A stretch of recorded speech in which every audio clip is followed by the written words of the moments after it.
Let's see. Good evening. Oh. Hello? Pick me up. Hello. Cool. I'll just hold it, so. Good evening, everyone. My name is Stephen Garrison, and I'm a P4 pharmacy student here at the University of Findlay. On behalf of the University of Findlay and the College of Pharmacy, we would like to welcome everyone to our third annual Health Equity Conference, and welcome everyone who's joining via live stream. We have a great speaker joining us this evening, and there will be an opportunity to ask questions after her presentation. I also have the honor to introduce our university president, Dr. Fell. Dr. Catherine Fell has served as the president of the University of Findlay since 2010. She is known for her deep commitment to providing an outstanding learning environment for students, respect of the university culture of shared governance, and a passion for supporting the community. Under her leadership, the university has added 11 new bachelor's degrees, 6 master's degrees, and 3 doctoral degrees, as well as a number of minor certificates to meet the workforce demand. Prior to her time at the University of Findlay, President Fell served as the vice president for advancement at Centenary College in Shreveport, Louisiana. She began her tenure at Centenary in 1986 as a professor in the Department of English. She is a member of the Executive Committee for the Association of Independent Colleges and Universities in Ohio, board member for Ohio Campus Compact, and was appointed by Governor Mike DeWine to the Ohio Humanities Council. President Fell is past chair for the Great Midwest Athletic President Council. Locally, Dr. Fell is also on the board for the Center of Civic Engagement and Raise the Bar. She has served as a past chair and a founding board member of the Marathon Center for the Performing Arts. Ladies and gentlemen, Dr. Fell.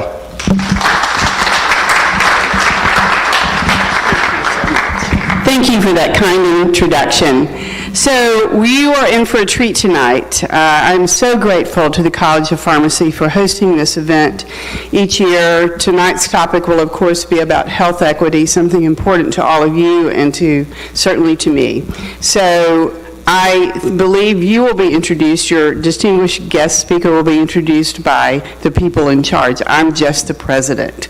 But I am here to welcome you and to thank you for being here and to express appreciation for your attention to this subject. Thank you.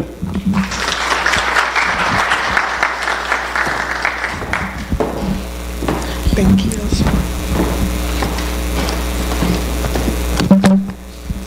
Thank you, Dr. Fell, for your warm welcome. I am Chamaka Zobanam, and I'm a sophomore at the University of Findlay. Fighting discrimination in healthcare is very important to the College of Pharmacy. This is why we implemented our Diversity, Equity, and Inclusion Committee.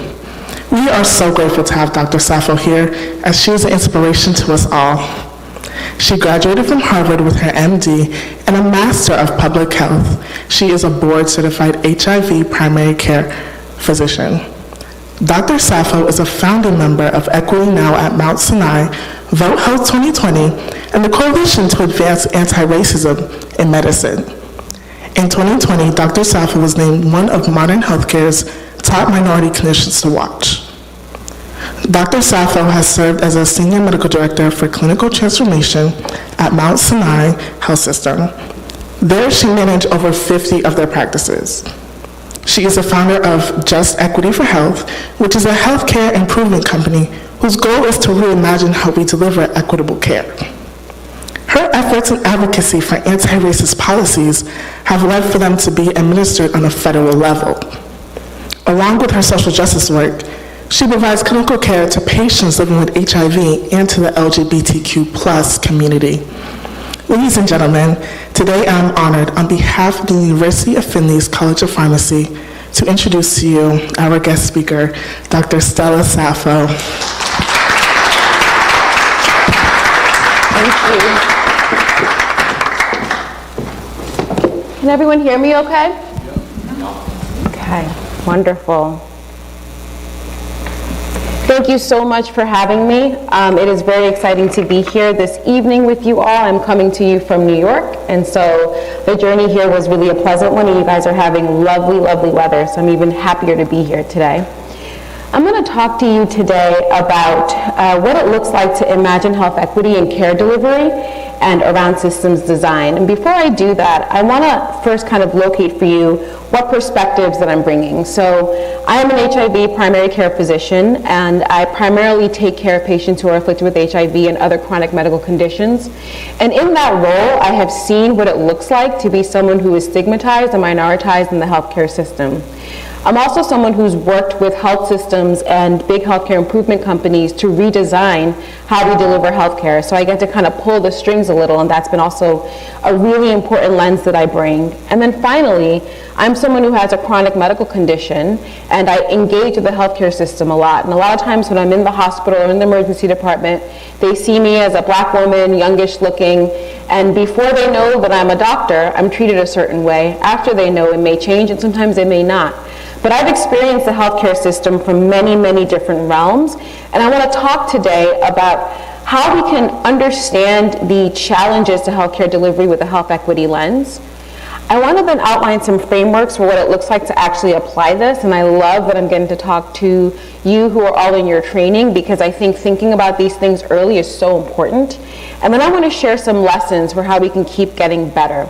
And I want to share those lessons on the individual, institutional, and societal levels. Throughout this, I'm going to stop and kind of ask you to think about some reflective questions and how you can apply this in your own career, future, present career as a lens. But in medicine, we love talking about cases. So let's start with a case. It's 2023, although it doesn't always feel that way. And MP is a 22-year-old trans man from New Orleans who's left his conservative home at the age of 15. And he's had unstable housing ever since. He occasionally engages in transactional sex to help him care for himself when he cannot get work. He was recently diagnosed with HIV after he was admitted for viral meningitis. He had been sick more frequently over the last few years, but he lacked health insurance, and he didn't want to see a doctor because he was afraid of the costs. With this new HIV diagnosis, he's most concerned about how individuals within his support circle, who he calls his chosen family, since he lost his prior family, will view him if they know his status. So he wonders if he could have prevented getting HIV, and he wonders what happens to him next. And this is a real case that's kind of pulled together for anonymity, but these are things that have really actually happened. And what you see here is there's an interplay between the biomedical realities that he's facing with having HIV, and then there's the social determinants of health, the kind of extra biomedical realities that he also has to deal with. And I like this quote from Nelson Mandela that says, "An oppressive system cannot be reformed, it must be entirely cast aside." So as you hear the example of MP, there's many things within that example that are leading to the oppressiveness of a healthcare system that cannot see in 2023, 40 years after HIV was discovered, cannot see its way to get the people who need preventative medications the most. And so we continue to have new infections when we shouldn't. So we're going to talk a little bit about what it looks like to cast aside this system and make some good trouble. Now I want you to consider a couple of questions with me. So I think about these things on my own time, which is how do we maintain a commitment to health equity? And I'm going to describe for you what health equity means, because it's one of those terms kind of like woke and certain other things, critical race theory. People don't really have a good sense of what it means. So it's important we start locating ourselves within that. And if you think about how health equity does require us to share resources, how do we do that in a post-pandemic world where a lot of health systems are facing real scarcity? How do we work across sectors to address the structural and social determinants of health that impact our patients' lives, like MP? And also, who's leading this work? Is it people of privilege like you and me in the room? Or are we kind of going to the individuals that are most affected and impacted and asking them, what are the solutions? Tell us what to do, and following their lead. And ultimately, I think about how I am doing my part in centering health equity and care delivery, and I hope you'll think about that as well. So I want to start off by talking about kind of what's wrong. And this quote by Brené Brown is always interesting to me because I think it's very true. There is no innovation and creativity without failure. And I'm going to talk to you and be honest with you about some places in my own career where I have experienced and seen firsthand failure, but which have actually helped me to start to frame this vision that I have of what health equity looks like when we do it right. So I'm going to talk to you about what was missing, what was kind of wrong in those examples, and then we're going to talk about what was tried that we could learn from, because again, a failure is an opportunity for innovation and creativity. And so thinking about this from the perspective as I'm sorry, I didn't go forward. Thinking about this from the perspective as a clinical physician, I went to medical school in Boston, and then I went to residency training in Montefiore. And these are both huge institutions that sit within local communities. And what I found is that a lot of patients won't go to those hospitals. So you would have the kind of most world-renowned hospital in the world in Harvard, and I'd have patients from Dorchester who were like, I'm not going to that hospital. And then I went to Mount Sinai and I saw the same thing in East Harlem. And so as I was doing this work and taking care of my patients, I was like, how come these patients don't want to come to the hospitals, some of these, again, being the best hospitals in the world? And there's some examples that really explain this. There was one woman who was in her late 30s who went into the hospital for knee pain. She was my patient, and she came in on a Monday and she was like, Doc, I am never going to the emergency room ever again unless I'm bleeding from the face. And she said this because she'd gone to the emergency room for knee pain, and the doctor seemed okay with her. He walked out of the room. I guess he checked her chart and found out that she had HIV, and he came back, and his only questions were around her HIV. And she kept saying, but Doc, I'm here for my knee pain. Why are you asking about my HIV? It has no relevance in this case. She felt targeted, she felt discriminated, and she, as a mother of 3, was convinced that she was not going back to the emergency room. And yet there was no recourse for her. There was no way for her to bring her voice out. All that I could do was pass her the number for patient relations. Then there's another woman, Ms. P, who is not a patient of mine, but has become a friend, who talked about going to her gynecologist and being bullied and laughed at that she's a Jamaican woman who hadn't had a child by the age of 40 by this gynecologist. And she felt so vulnerable because all this was happening while she was up in stirrups having her pap exam. And so Ms. P actually became really radicalized by this, and she was like, I'm going to start a blog and call and name these physicians and health systems that don't do better by us. But what you see here is a desire for their voices to be heard, for their pain to be experienced in a way where we can understand how to be better. And neither of them could really find that.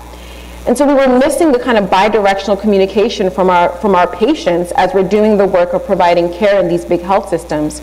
And yet we have tried in hospitals. I'm sure you're very aware, there are community advisory boards, and there are government relation boards that exist, but the kind of strength of them is often something that isn't really great.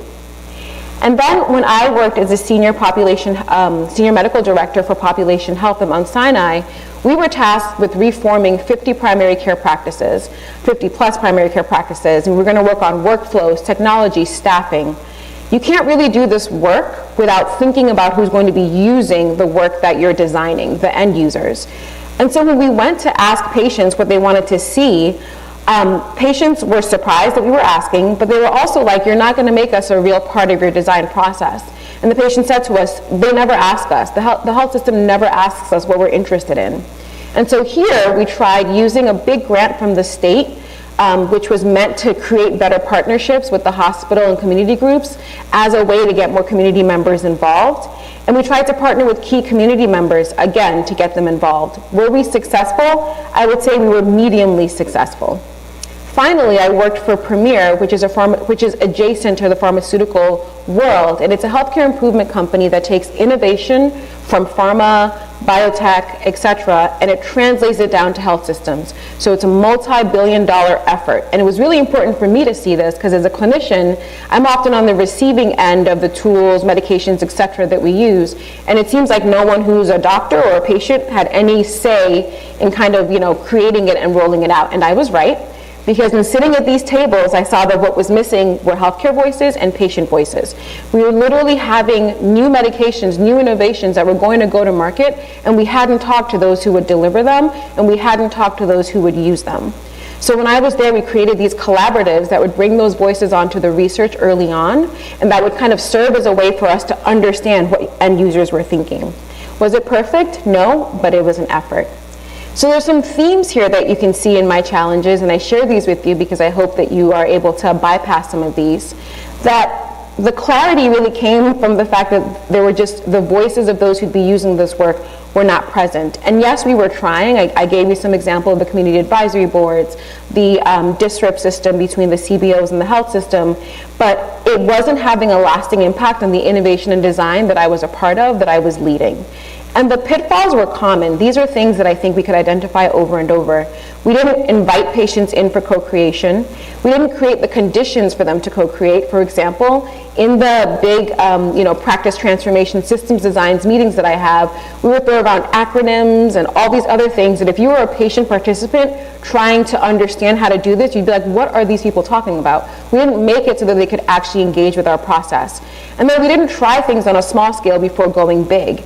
And so it meant that when we went big, and if it was failing and patients didn't appreciate it, we were scared to kind of pull back because we put all of our eggs in that proverbial basket. And so what you were seeing was what I call the lack, no fear paradigm, where health systems, big healthcare improvement companies, we were lacking the time, the resources, the framework to be able to engage our health systems, our end users. We were lacking the know-how. We didn't know how to build these relationships. And I talked to you about the Dorchester and Harvard relationship, the Bronx community and Montefiore relationship. These have been broken because of years of community distrust. But it's hard to build those if you don't know how to repair previous kind of history that came with it. And then we were afraid. We were afraid of failing. Health systems do not like to be embarrassed. We were afraid of having to share resources, because one of the first things community members will tell you when you ask them what they want is they'll say, we want money. We want you to pay us so we can do the work. And no health system really wants to hear that. And then we were afraid of legal ramifications. What if they see behind the walls and they're like, well, this is whack, we're going to sue, or something else like that happens. So this lack, no fear paradigm, I think, was really at play. And I would ask you as a reflection to think about what parts of this seems likely to affect how you may deliver care or how your institution may deliver care. Because sometimes knowing what could be that pitfall is the thing that may help you to sidestep it. So let's now talk a little bit about, and I'm sorry that I'm lagging a moment on the slides. I have to read them here and forward them as well. So if I'm talking on a slide and you're like, what is she saying? It means that I haven't forwarded, so just raise your hand and I'll do that. So let's talk about centering equity in co-design and what that looks like and why that's so important. I want to share with you some statistics that we've known that continue to blow my mind, but it is important to start here. We know that healthcare access, outcomes, and quality differ by certain intersectional characteristics. Here I'm sharing with you by race and ethnicity. I could put this up by gender. I could put this up by LGBTQ plus status. I could put it up by many different things, and you would see that if you look at the number of those who are uninsured across race, if you take a representative example like diabetes management, if you look at those that are receiving life-saving mental health or substance use disorder treatment, and of course birth outcomes. For those of you who celebrate it, this week is Black Maternal Health Week, where we think and we talk about the reality that Black women are 3 to 8 times more likely to die in childbirth in one of the richest countries in the world than their white counterparts, right? These are statistics that we have known about, that we've known about for years, and yet we start here because the numbers don't lie. And when we move from here, it is interesting to me to think about what happens when we bring in emerging diseases. So if you want to say from the previous slide that I showed, well, that's just how it's been, if you had a new disease, you wouldn't see these differences by race. Let's talk about new diseases. So Mpox and COVID-19 are fascinating. Mpox showed us that although Black, same gender-loving men, Black people are only 13% of the population, they were almost 27% of those who got Mpox early, and yet they were underrepresented among those who got the vaccine. If you go over to COVID and you look at the kind of middle section, that's a map of New York City by zip codes, and the darker purple is where more COVID cases happened early on.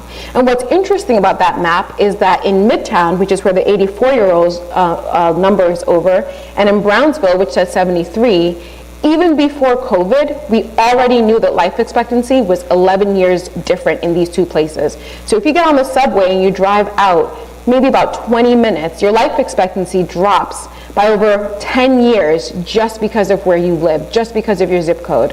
So when COVID, a brand new pathogen that no humans had ever seen before, hit New York City, what did we see? We saw the purple places happen more in the places that are historically poor and underinvested in, the Bronx, Brooklyn, and parts of Staten Island. And then finally, I think the most damning of all of this is when you look at what has happened to life expectancy over time. So all of us have been screwed over by COVID and worsening opioid crisis, where life expectancy for all Americans has gone down by about 1.5 years. For Black Americans, it's gone down by about 3 years. For American Indian and Alaskan Natives, it's gone down by about 6.6 years. We have the same biology. We're experiencing the same conditions, and yet the realities are very different by your race, ethnicity, and certain other characteristics. And then just a few months ago, we saw this repeated again, where an interesting study that was translated really well into the New York Times talked a little bit about what happens with maternal death and class. Because most people assume, well, what's driving the reality of worse outcomes by race is due to, not having money, not having access, not having a certain level of privilege. And this study found that the poorest white birthing person and woman was more likely to survive childbirth than the richest Black mom or birthing person. And that was something that was true in California, which is a place that has a lot more resources than some of the other places that we consider. And then a really interesting review by the Kaiser Family Foundation did kind of a snapshot across a couple of different things like gun deaths, etc., and found some of these persistent changes as well. So if you go back to old data like chronic disease management and access, you see it. If you go to new emerging pathogens, you see it. And we continue to see it kind of in our popular culture with more and more research that's coming out. And so let's talk for a minute about what's driving this. And so it's important to take a moment here and talk about bias in clinical care.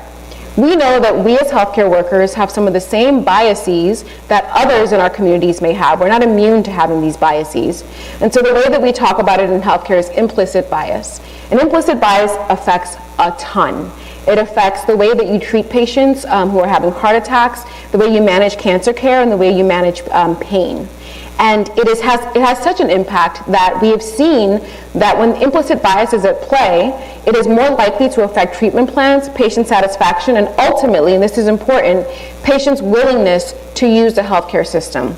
And the reason why this matters is that if you're not engaging with your primary care doctor like me, if you're not taking your medications, you're going to present farther along with any health condition, with your diabetes, with your hypertension, with cardiovascular disease, and your outcomes will be worse. So we've talked about and are starting to really think about implicit bias, and then at the institutional level, systemic bias, and at the societal level, structural bias, because we know that it's a play in how our patients are impacted. And I want to say that before some of you were born in 2003, the Institute of Medicine brought out this really interesting article, book, about unequal treatment. And it was the first time that medicine looked at this and said, we have a problem and we have to deal with it as a whole. And since then, I would say in some ways the problem may have gotten a little bit worse. I want to give you some examples of the way in which implicit bias discrimination is embedded in medicine. So if you think about the equipment that we use, the wearable devices, in about, I would say, the last 6 months, studies have been showing that the pulse oximeters that are used to evaluate how hypoxemic someone is actually is faulty based on the amount of melanin that you have in your body. And this is particularly startling because we just had a pandemic that was all about respiratory failure. And there are studies that have now shown that because of the missing of this occult hypoxemia, probably Black and brown people were less likely to be sent over to the ICU or to be ventilated when they should have been. And so the faulty equipment, no one's fault. I'm not, I don't feel like I'm racist putting on this pulse ox onto this patient, but the equipment is faulty, and I might be underestimating how sick my patient is. The same thing for the ways that we set our treatment plans. So there are certain algorithms that we use in medicine that you are all familiar with. EGFR, I feel like that's like the bread and butter of the work that you do as pharmacists.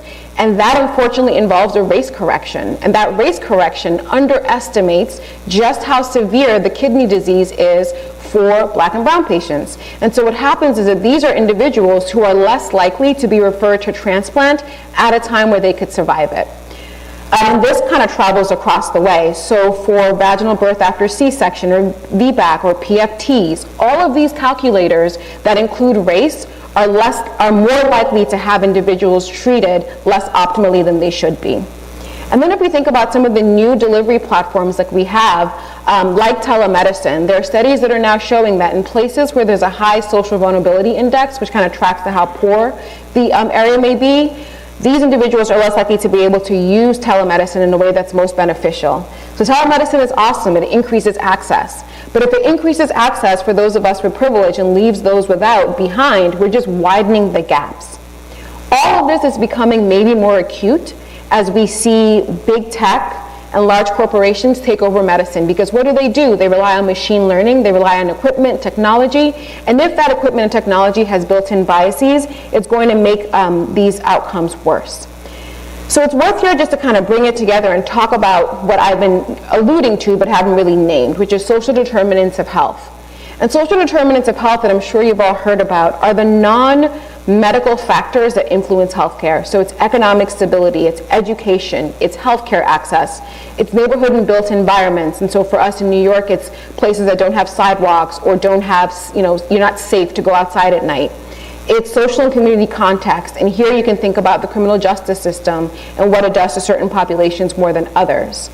And it's important that we're focusing on this now, in part because the way that health systems are being paid through population health says we, the government, will pay you as a health system to keep your populations healthy. So for the first time, hospitals are no longer being paid for how many patients they can pack into the hospital. They're actually more being paid for how many patients they can keep healthy. And the way to keep your patients healthy is to think about all the non-medical things that are going on in their lives. So health systems are now saying what's happening with social determinants of health that we can intervene upon. It's why you have health plans paying for you to stop smoking. Health plans will pay for your gym membership. It's why hospitals pay for nurses to come and stay in your home so that, after you've had your surgery. Prevention and wellness is really the focus now. And I will say there is an increased societal consciousness after COVID-19 and the brief racial reckoning of 2020 that some things are very wrong in our country and need to be fixed. So let's define health equity.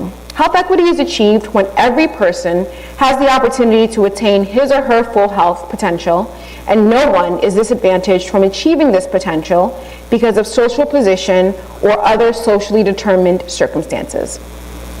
There is an important distinction between equity and disparity. Disparity just says that there's a difference. Equity says that there's a difference that's caused by societal factors. And it's important that we think about the cause of those societal factors, because if there's a cause, there's probably a way that there can be a solution.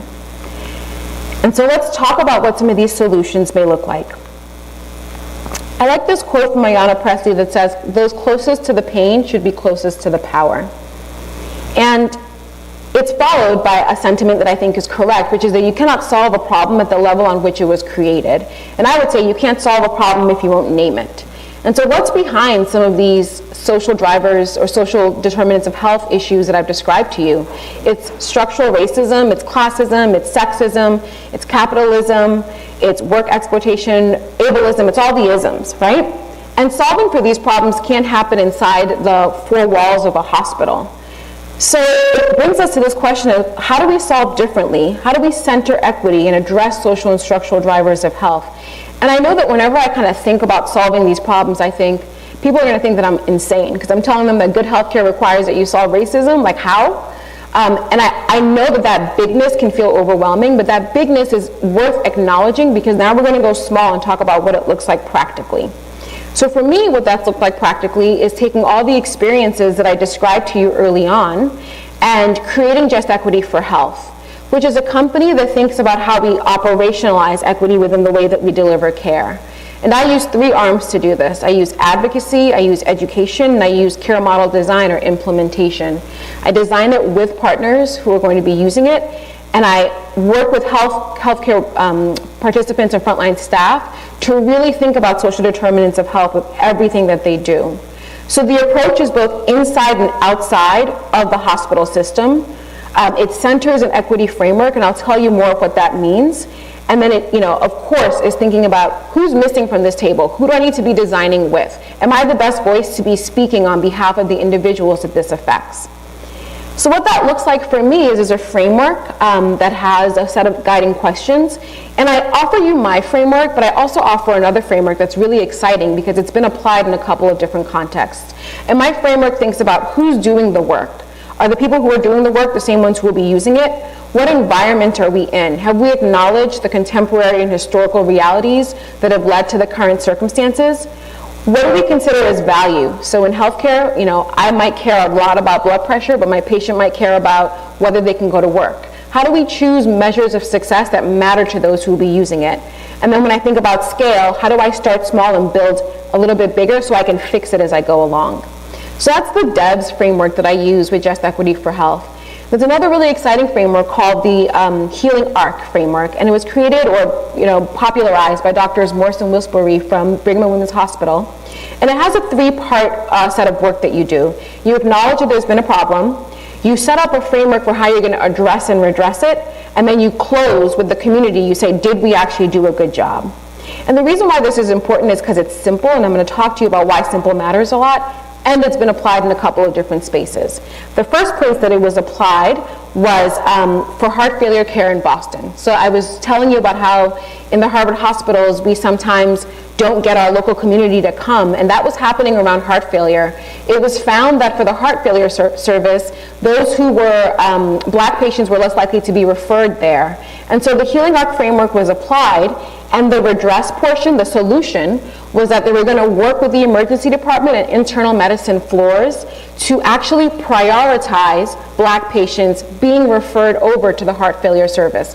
Why? Because it was implicitly prioritizing white patients, and it felt like it wasn't ever able to be fair unless there was active work done to kind of right that scale. This work led to Nazis marching on the Brigham, and it was very controversial. Tucker Carlson talked about it, but it's an example of the kind of boldness we need to take if we think about really centering and focusing on equity. Similarly, when we talk about fixing the race-based clinical algorithms, this approach has been applied. And when we had the vaccine rollout, especially for treatment with Paxlovid and other things around COVID, the Healing Arc framework was actually invoked to say, do we need to focus on one group more than another if that group is the one that's being more impacted by this pandemic? It is controversial, and I welcome your questions around it, but I think it represents a different way of thinking about and doing this work.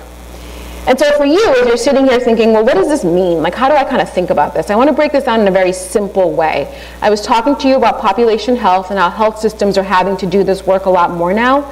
And the classic way that a health system will take on kind of redoing one of the ways that they take care of certain diseases like heart failure or hypertension is they'll first find the problem. They'll say, looking at our claims records, what's the issue we need to focus on? They'll solve for it, and they often solve for it with people like me and my team. But they don't necessarily ask the community member, and then they'll implement it and they'll put the money back into the hospital. A health equity approach says, let's think about doing this a little bit differently.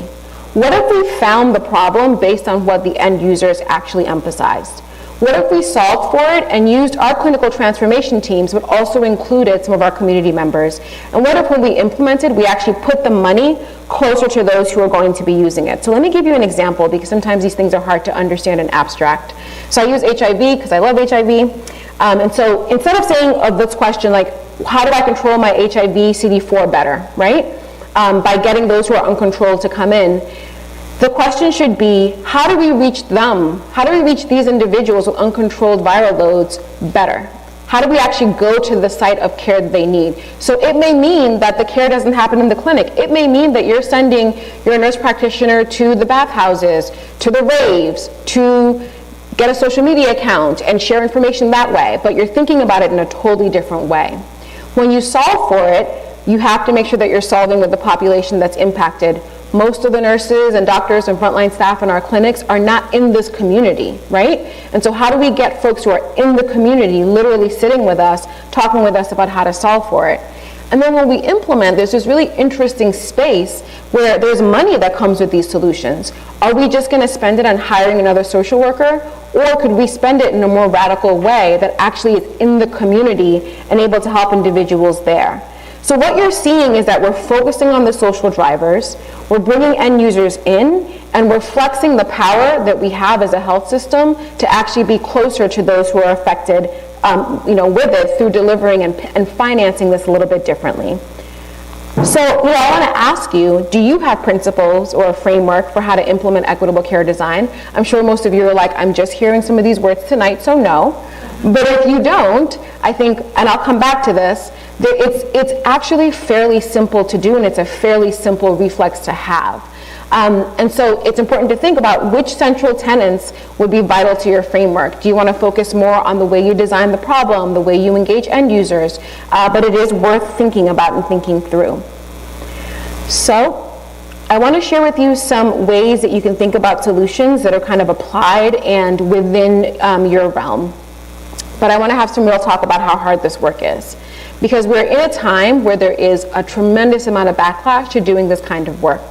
In fact, there are individuals, I think, that are out there that are kind of looking for any reason to feel as though their way of life is being challenged and will challenge this work by all means. And so it requires us to be bold, and I'm asking you to be bold as we share some of these solutions. And this is hard work to do because we have to work with people, some people who don't like us. We have to think about how we use our resources non-traditionally, and we may meet backlash from certain communities. And for the doctors who are a part of this, the flyer you see that has Michelle and Bram's face on it are flyers that Nazis handed out to target these doctors. They had to get security to follow them for months because they were afraid that they were going to be attacked. No one wants to do work that's going to lead them to be attacked, and so I understand why this is hard. And then below, we talked a little bit about some of the laws, against trans people, against teaching parts of our nation's history. All of this is slowly challenging the commitment of institutions to invest in health equity and DEI work.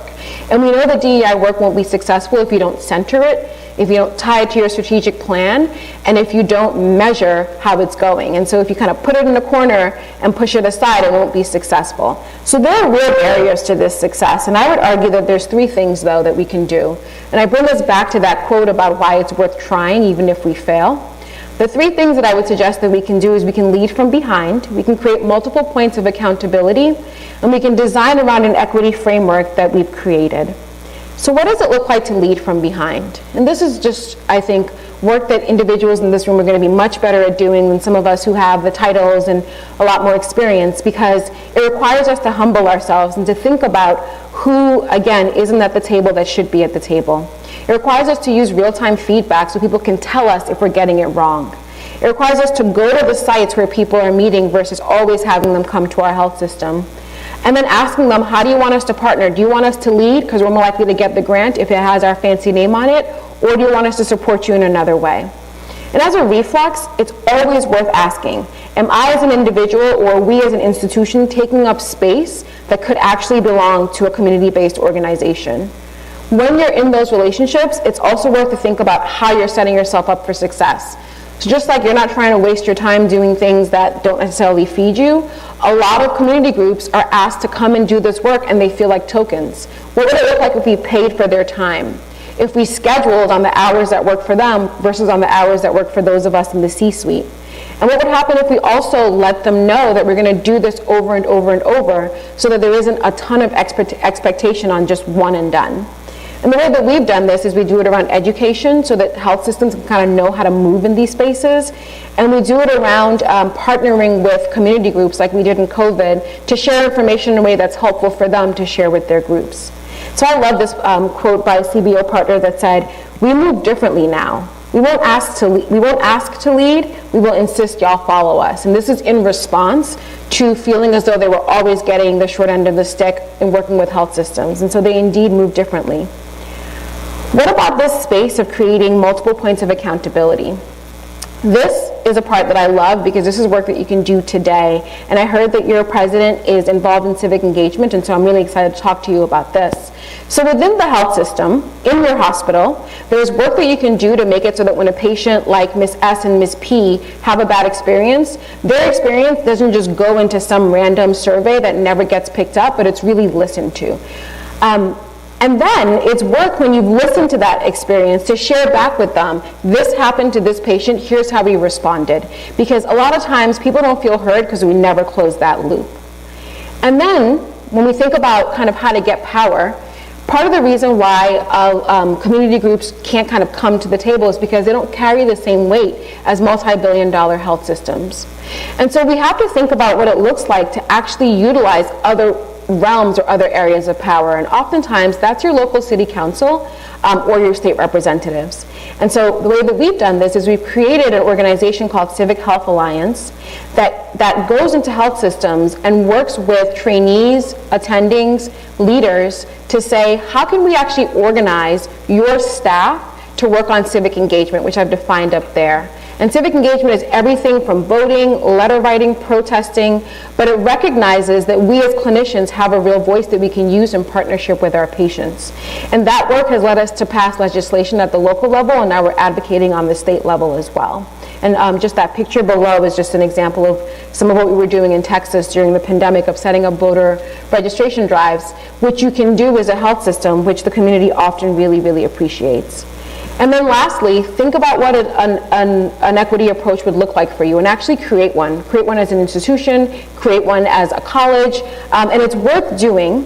And I just kind of leave you some tips on what that could look like. And so you want to have it include a reparative lens as possible to acknowledge the history that's taken place. You want it to be clear and simple because no one has time to read a 10-page document, but they may read something that's as simple as the table that I showed you before. You want to think about creating it with those who have power and creating it with those who are going to be using it, so you have the buy-in from both ends. And then you want to think about what success looks like to you. And so just on the right is an example of how we've done this within the work that I do.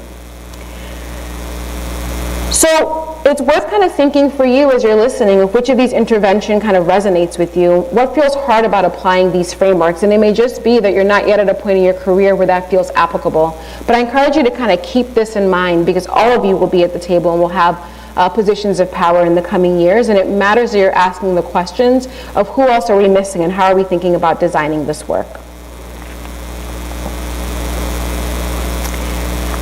So for some takeaways and considerations, and as I wrap, again, I welcome questions. I want to think again about the example of MP. So there's a couple of things at play here if we think about the social determinants of health, as we think about access and the prevention tools that were available but were not used. And this is a perfect example that it's not a person failure, but a systems one. And whenever I get examples like this that I've experienced as their clinician, I sit and I think about, well, where could we have intervened? What can we do better? And I encourage you, especially as you're starting off in your careers, to write down the examples of where the systems fail and to design around them and to literally use them as fodder to make it better. And so as we think about the questions of what we can do better, again, I encourage you to think about your part in all of this. And so let's all move differently. Let's think about how the current inequities require us to urgently design differently in the way that we deliver healthcare. Let's think about where the common pitfalls are coming from.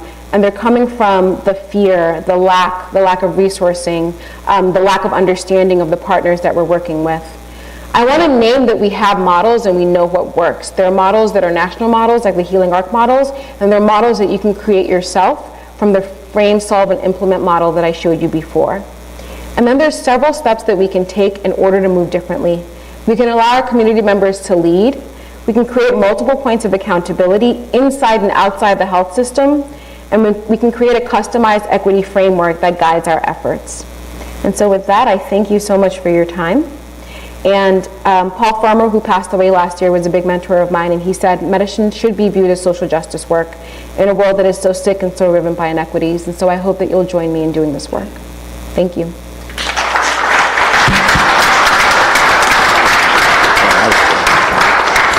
Wow. Let's try this again. Wow, wasn't that amazing and insightful? Thank you so much, Dr. Safo, for your wonderful presentation on the importance of equity and the delivery of healthcare to all patients. So now this is time where everyone else can get involved as well. We will now transition into the live question and answer portion of tonight's event. My name is Jude Pierre. I'm a student pharmacist here in the P5 cohort of the University of Finley and the College of Pharmacy. Hi everyone. Oh my goodness. My name is Franny. I am a P3 here in the College of Pharmacy, as well as another student member on the DEI committee within the college. Hello everyone. My name is Morgan Hannon and I'm a P1 at the College of Pharmacy. So tonight we will be your moderators for the live Q&A. This past week a survey went out where you can submit pre-submitted questions to Dr. Safo, where she will answer tonight. We'll be asking a combination of questions as well as opening the floor to any questions you all in the audience may have.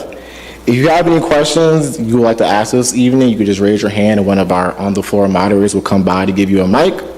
To those of you joining up on the live stream, please feel free to submit your questions and our moderator will be sure to get to them. So don't be shy, it'll be okay. No questions? All right, well, I have a question. So what is the best way for student pharmacists and future healthcare professionals to promote health equity in practice? I think there's some really practical ways. Let me know if my mic went up. Can you guys hear me okay? Cool. There's some really practical ways. One of them is what I talked to you about with civic engagement. So being a healthcare worker, you can use your voice, working with your local elected officials around certain things that you're seeing. And I would say that it's particularly important to add your voice with some of the national work that's going on around correcting some of the race algorithms. I know when I had my clinical pharmacist on the HIV team with me, they were always like, Stella, the kidney function. There's like no person in the hospital, apart from nephrologists, that uses those more than you. And I think specifically thinking about the way that you can add your voice to the national conversation of removing race from that correcting factor could be something that could be huge and could be something that could be like very, very easy to do. When I think practically about this, it's important to think about what feels comfortable and what you have time for. So I know when I was a medical student, I felt like I barely had time to shower. So I don't want people to feel like they're listening to this talk and they're like, she told me to go fix sexism and I have no idea what I'm gonna do. I would encourage you to think about what's already going on and what's already available. Like in Civic Health Alliance, one of the things that we have done is we literally have created all the materials that you could need to help people to get out to vote. All you have to do is press print, carry it, tape it up somewhere, and other people will point to it, get the QR code, register, go vote. So I want you to think about how to make this easy for yourself as you're trying to engage in this work, that it doesn't have to be the whole thing, that you can do a part of it, and doing that part, especially now, is really helpful. And then kind of down the line, I want you to think about your frameworks around this. So like, do you think about social determinants of health when you're engaging with your patients? Do you think about some of the kind of structural inequities that exist and how you can add your voice to them? And I think many of us feel powerless as individuals, but if we start to think as a collective, we have much more power than we realize. Yeah. Oh, I'm so sorry. Did you guys want to tell people to, I saw 2 hands.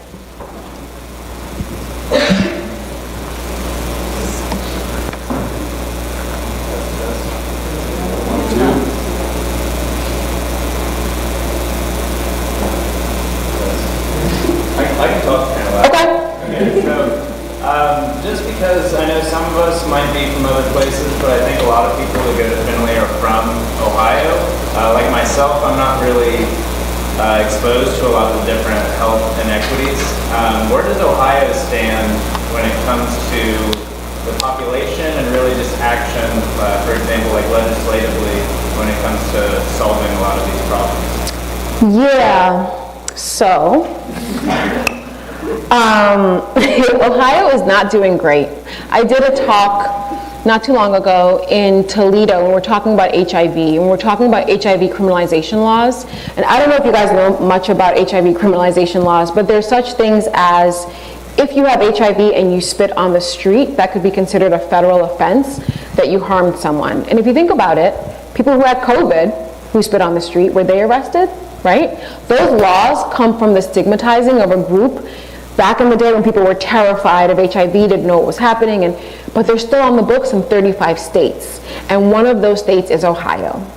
And so there's like low-hanging fruit and very kind of easy things that many of us don't know about, but that we should be adding our voices to. And so in that conversation, a lot of the doctors there were talking about like, I want to write to my state representative. I want to talk about the kind of, biophysiology that HIV can't even spread through spit. Why do we have, this law on the books? And so it is worth kind of keeping your ears open because there's some easy things that are still happening in many places in the U.S., including Ohio, that I think could be targeted. And then like there's the deeper things, like restrictions around abortion access and other things that are very controversial, that are probably harder to take on, but the easy things like forcing people to go to jail for spitting when they have a disease feels like that's something we can all think about adding our voices to reverse. So I would say Ohio is probably not doing great, but there are some low-hanging fruit things that you can like try to target to fix. So have hope. Thanks. Yeah. It's on now, so. Can you guys hear me? Oh, yes, you can. Okay. So recently I was applying for my pharmacy intern license in the state of Michigan, and I noticed that it is actually required for any health license that you have implicit bias training. Do you think that that is a good step and that other states should kind of follow that lead? I think it's a good step. I mean, those of us who do health equity work often feel like the solutions that we hear from institutions is to add another training and then put a period after that sentence and be done. And the problem with health inequities, I hope that you can see the way that I've described them, is that it's multifactorial, right? It isn't just that physicians have implicit bias. It's that the tools that physicians are asked to use are built on bias. It's that the systems that we all live in are built on bias, right? And so the issue with implicit bias training is that it makes us all feel good because you can check a box. But if you're doing good health equity work, it never really like finishes. Like you're not really checking boxes and being done. It's iterative, right? You're always kind of continuing. So I would say in that situation, it's excellent and it's great because it forces us to all think about it. But then how are we applying it? How are we thinking? How do we make it experiential? And I think that that's still missing because I think people want to kind of feel good that they've done it and they don't want to go farther.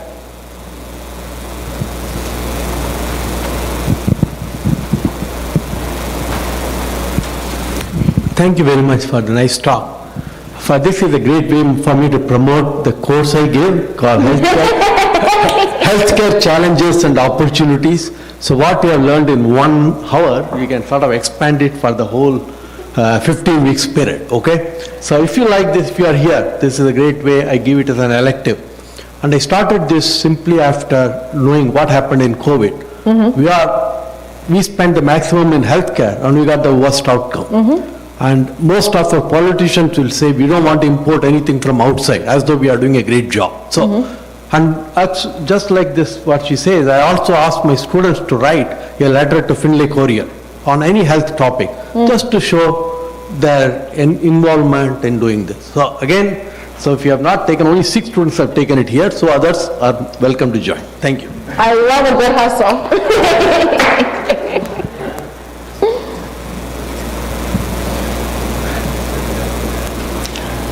So what are some examples of disparities in healthcare that we might not be aware of yet as students? So some disparities, and I would add inequities in healthcare.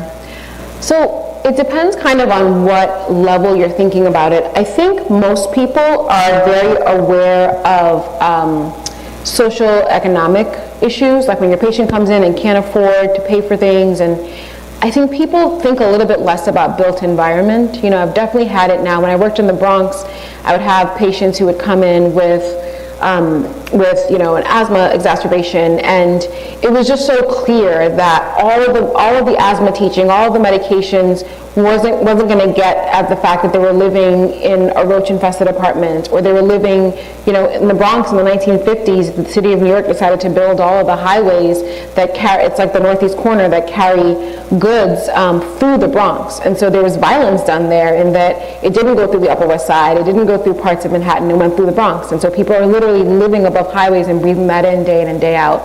And yet in my clinical evaluation, there's no way for me to kind of talk about how to intervene and intercede upon that, right? All I can do is prescribe yet another inhaler. And so I think I've started to think a lot more now about built environment and its impact, and similarly started to think about the kind of social inequities that we see. With HIV, I have a lot of patients who have been through the criminal justice system, and it was really striking to me that I had a couple of patients tell me that their HIV is better in jail than out in the community.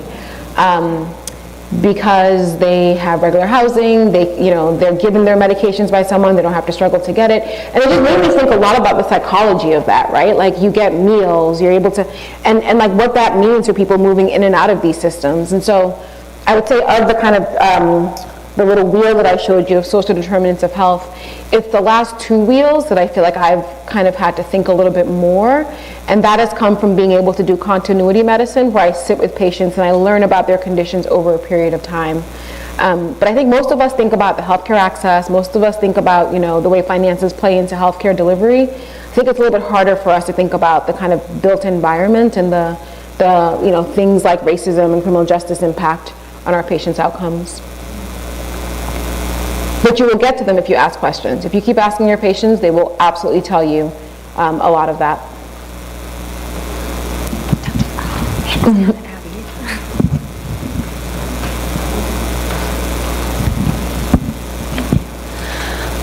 So you kind of talked about how it's often the system that's the issue with a lot of these problems, but sometimes it's not. Sometimes it is the people. And so I guess my question is, how do you kind of go about addressing, a peer or one of your team members being discriminatory or, having these implicit biases that you can witness that it's them, it's an issue kind of with them and rather not the system? Oh, I love that question. That's such a good question. So there's a couple of angles to that, which is that as a Black woman, I'm often in rooms where if something is said or done that's problematic, there's an expectation that I'll speak up. And so I am extremely tired of speaking up. I will keep speaking up because it's what it is, but I do a lot of that labor. And so I've often really just appreciated those of my friends who don't look like me, who are the ones who are able to step forward first and be like, that wasn't cool, what are you talking about? And what's interesting too about discriminatory remarks is that they're often really mild, right? It isn't like, well, that N-word, whatever. It's often things like, well, that person, it's just mild. There's a casualness to racism, sexism, homophobia, transphobia. Now I hear a lot of people make jokes about oh, they wanted to use pronouns, how, and I get it. We're all blowing off steam and trying to process a very different world, but you don't know kind of who's there, right? And so I think it matters that you think about how comfortable you are yourself being able to not go into a rage, but just quietly call it out. And I've actually seen some good examples of people doing it by just not going with the flow, not laughing, not smiling, just being like, yeah, bro, that's not cool. And that's all they have to say. And it signals in a societal context that, it was wrong. Recently, there was an example of a Black, I think he was I don't know what sports he played, but he was a Black athlete. He had a panic attack and he went to the emergency room, and his physician, who was a white man, laughed at him and just treated him in a disgusting way. And this was a young person who thought he was going, when you're having a panic attack, you actually think that you're dying and your body acts as though it's under extreme distress. And they were able to record it, and when you see it, it is extremely upsetting because this is a healthcare professional just laughing at them, right? And there's a nurse in the room. And so there's this question that I had immediately of I wonder if she walked out of there and herself filed a report. Because what if the patient hadn't, taken the video, right? And so we are often witness to a lot, and all of us are in some ways, especially as students and trainees, vulnerable. So I do want you to protect yourself. I don't want you to be speaking out so hard that you can't, get your degree per se. But there are ways that you can support and, walk out and say hey, I'm going to let the head nurse know that this thing happened that was really problematic. Or if someone else is speaking up, I'm going to say, yeah, I saw that too. So it's a very long answer to a very great question, but I think it takes lots of different ways of showing up, from really mild, no, we don't accept that, to kind of filing reports and saying things if you need to. And then lastly, I will say, it is clear that I'm a Black woman. So people won't say the worst things often when I'm in the room, right, for example. But they may say it when you're in the room. And so that comfort with the casualness of whatever the ism is, it matters that you actually respond to it, because you may be the only person who's most proximate to be able to do so. But yeah, the implicit and the kind of interpersonal stuff are the hardest, because you like the person. They probably are not wicked or evil, but every time we allow it to happen, it continues to happen, and then it shows up with patient care. in a way that could be really, really, really detrimental. Yeah. Francisca, I think there's one.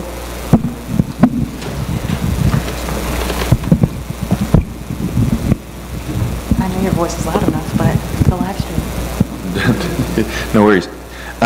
Yeah, so I'm thinking about this in a tiered method, right? Like you got to this great point of being able to address social determinants of health and help build a more just healthcare system. I'm wondering, what are like 3 reads or TED Talks or podcasts that you've listened to recently that have impacted the way that you think about engaging others in this work? I love that question. It's a great question. I'm not going to remember her name, but there's a South African activist who has HIV who gets up and she reads the crowd for filth around not allowing people who have HIV to lead in the HIV movement. And it is one of the most passionate 10 minutes that I've seen on YouTube. I will find it before I leave tonight. I'll find it and I'll send it to you.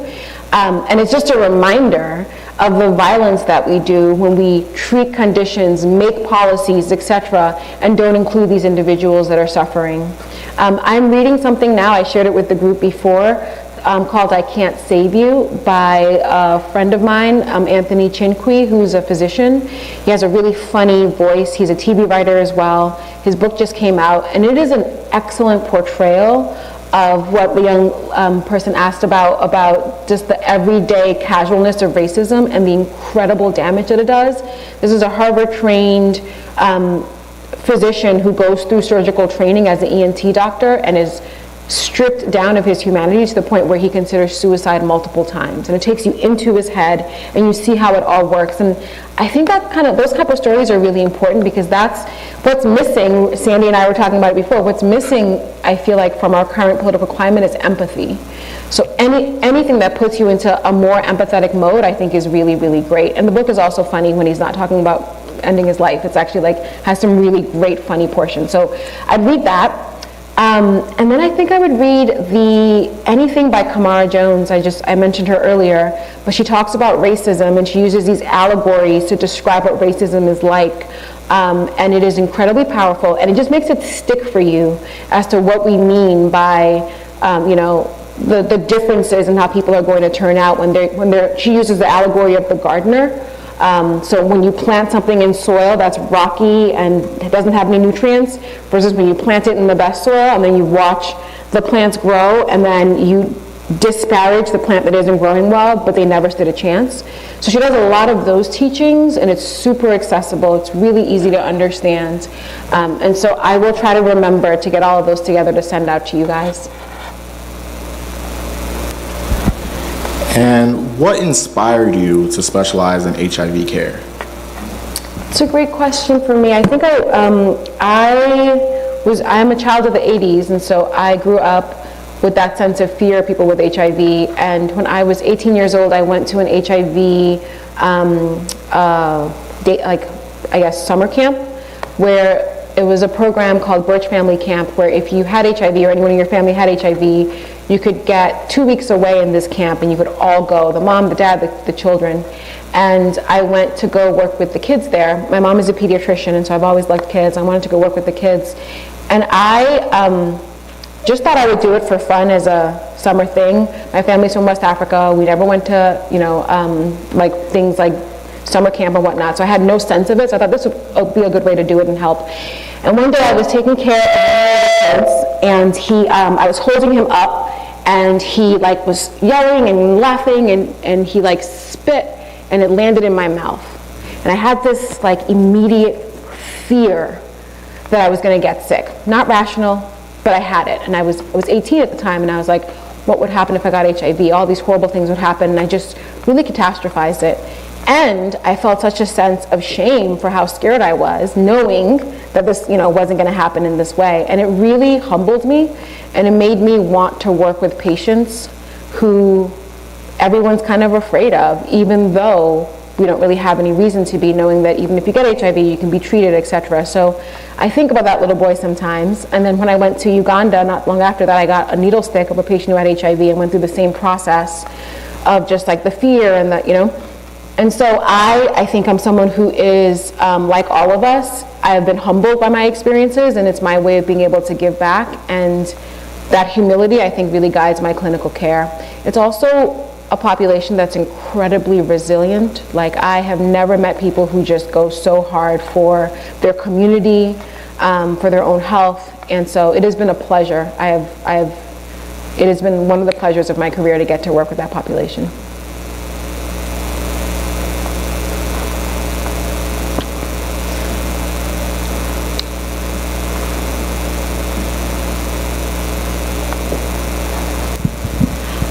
My question is, how should someone as a current or future healthcare professional address system failures in a society in which they unknowingly may be a part of?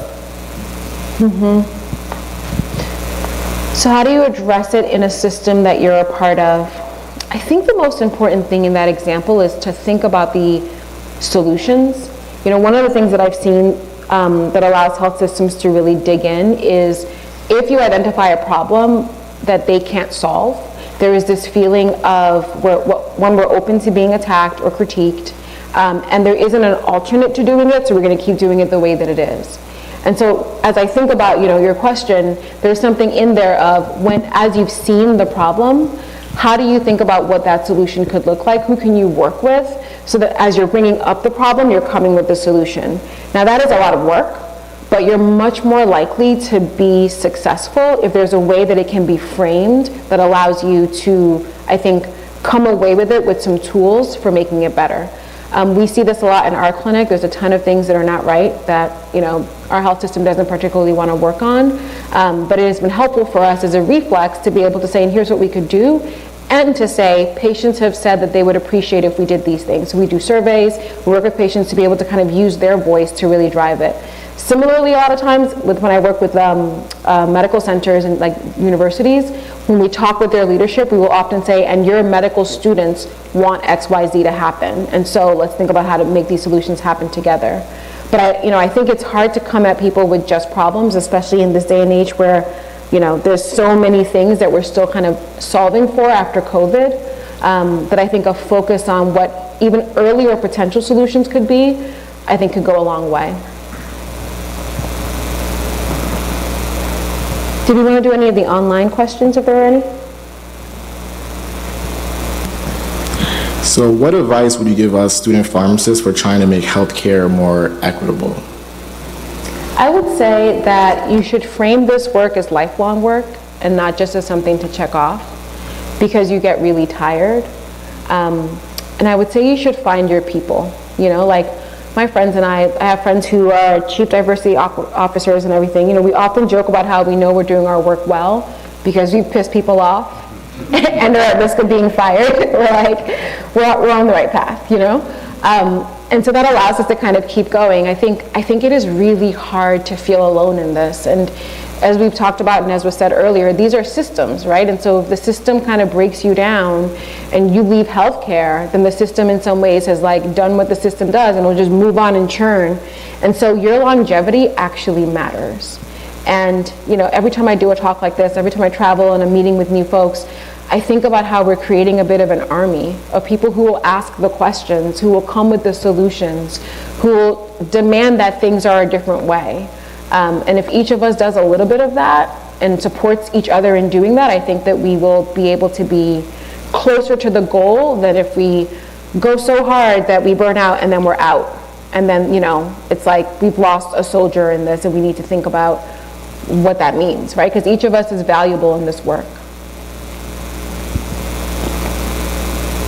So I was raised by amazing Black women, especially my mother, who is my greatest inspiration, who made me into the person I am today. So my question to you is, who is your biggest inspiration? Apart from Beyonce? No, I'm joking. My biggest inspiration is also my mom. She grew up very, very poor in a village in Ghana and went to school and became a doctor. She's one of 11 kids, and she came to the US and she redid her medical degree. So she trained to be a doctor 2 times, and she worked and worked and worked. And sometimes when I think about that I'm not working hard enough, I'll think, well, there's no way that I could work as hard as my mom. And then I think my mom would want me to have rest. I think like for all of us, like our ancestors, our people want us to have joy and rest and be happy, And so, yes, my mom worked and works like an animal. But I think our legacies can be a little bit different. I don't think I would do it exactly like she would. I have a daughter who is 10 months old. And when I look at her, I think like what I really want for her is to be able to fight a little less hard. And so I hope we'll fight, all of us, we'll fight a little bit so she doesn't have to quite as much. Y'all making me emotional. So how do you think COVID affected healthcare, health equity, and your career as a whole? COVID blew everything up. So one of the wonderful things I think COVID has given us is there is no one who has lived through COVID who can deny some of the truth of the examples that I give and that many of us talk through. These examples are happening in real time, so I think it's given us really tangible evidence of the case for health equity. I think unfortunately COVID has also exhausted us. When I talk to healthcare workers and I talk to people who use the healthcare system, everyone is just really tired. They're tired of just all of it. And so there's a bit of a paradox that I think that we're in, which is we've seen the evidence of why we have to change the systems, and we're all too tired to change the systems. So I don't know exactly where that leads us, and I don't know exactly how we kind of come to terms with it, but I think I would like to believe that overall COVID has been a helpful lesson in kind of the urgency of now, and that we won't necessarily need another lesson, before we kind of get it together. Yeah. All right, so I got a fun one. You had used the quote from Nelson Mandela, which is functionally a revolutionary quote, right? That you can't build something great without, destroying that which oppresses. He's referring to apartheid, obviously, right? And while you're attempting to, seek equity and justice, you seem to be attempting to do that within some structures that previously exist. Mm-hmm. So for the audience here, how do you strike the balance between revolution and, I guess, improvement? Yeah. So I will say, and you'll never hear me talk about some of the more subversive things that have to happen, but I will say that anyone who really wants to see change does it both above and kind of below level, right? And so, I am someone who's trained in these very traditional systems, and so I can speak the language, I can be in the C-suite, and so I can agitate from inside. And that's really important because there are levers of power that are held that have to be moved. And then there are others that'll agitate from outside. And I think what's really brilliant is the ability to do both. So we had an example and an experience a few years ago where if you guys know JAMA, the medical journal, the editor of JAMA had this podcast that talked about how no physician is racist. And so why are we talking about racism so much? And the challenge here is that JAMA is a really big medical journal. And so if they're not acknowledging that racism exists, we have a problem. And so and then we found out that this physician and a couple of others who lead JAMA have been problematic towards Black scholars for years. It's just been like a long-term thing. So this example was a really interesting one because I don't work for JAMA, I don't work in JAMA, but those who did were like, we have been trying to change this for years and we haven't been able to. Those of us who are outside who had large social media platforms and could really kind of pull people with us, we were able to agitate together. And at the end of it, they had replaced that editor with someone who we thought was more appropriate. It is super hard to do that. And it only happened because there was kind of a collective approach, but we weren't afraid to be subversive where we needed to be subversive. So yeah, some of the work that I do, I could never stand up and talk about on a podium. It's not illegal. I'm not trying to get in trouble.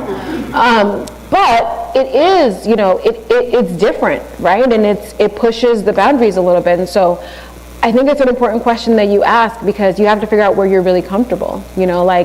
Some of it might be, again, within the boardroom, and some of it might be outside.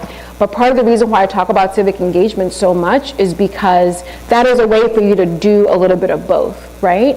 And I think that I think our solutions are going to come from a multifaceted approach that is using advocacy, education, care delivery, care model design, entrepreneurship, tech. Like, it's going to be all of the things. So I think that's why I always come back to the importance of having a lens, because anywhere you sit, if you have that lens, you can apply it.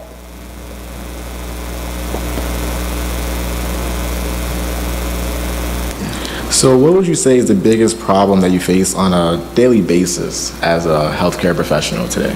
That I face? Yes. So when I'm in clinic on Wednesdays, and the biggest problem that I have is time. There is no time to do the work of connecting with your patients, to being able to deliver good care. And for me, my patients are like people, right? They're not just the 7 conditions that I'm treating. So I want time for us to talk about Real Housewives. I want time for us to show them my baby pictures. I want time to like connect as people, you know? And without that, what happens is that you don't hear some of the things that actually really help with the clinical relationship. So yeah, I am often double booked, and I often go overtime, and I often work through lunch. And it's part of the reason why I don't see patients many days a week, right? Because that kind of a setup would burn me out. And I think that that's one of the biggest challenges in healthcare, is that we are burning out people who want to give good clinical care. And so when you are in positions of power and can design it a little bit differently, think about how you give back time, and think about how you take away some of the administrative burden from people who are trying to give good care, because it's driving a lot of really good people out of healthcare.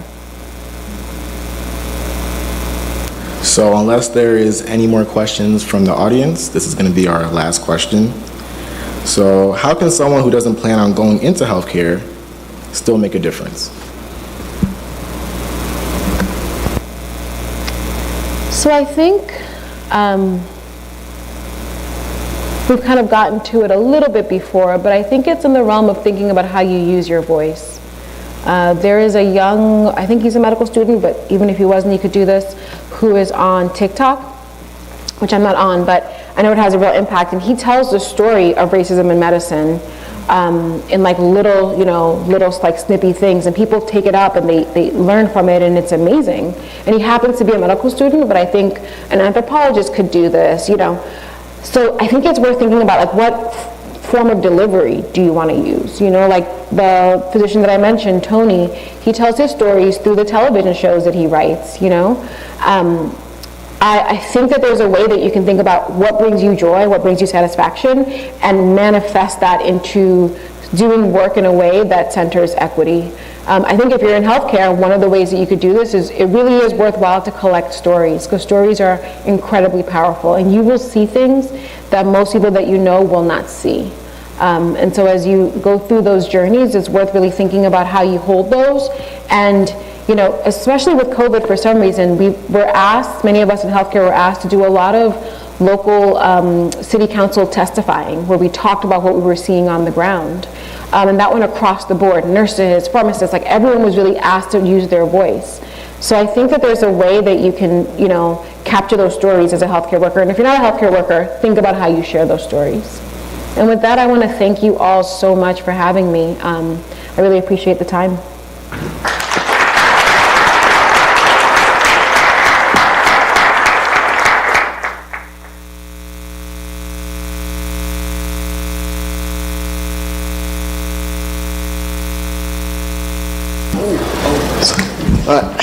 I guess I got